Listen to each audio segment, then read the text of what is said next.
আল্লাহ তুমি আমার গুনাহগার উম্মতকে বাঁচাও। এই দুনিয়ার বুকে রব্বুল আলামিন সব নবীকে একটা করে দাওয়া মুস্তাজাবা দিয়েছেন, মানে যে দোয়া করলে কবুল হয়ে যায় সাথে সাথেই।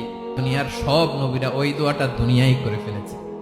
বিশ্বনবী বলবেন, আল্লাহ ওই স্পেশাল দোয়াটা দুনিয়াতে করি নাই, আজকে আমি তোমার দরবারে দাঁড়িয়ে কিয়ামতের দিন ওই দোয়াটা করছি। আল্লাহ আমার যে উম্মতের হৃদয়ে যাররা পরিমাণ ঈমান আছে, আমার একটা উম্মতকেও তুমি জাহান্নামে ঢুকাতে পারবা না।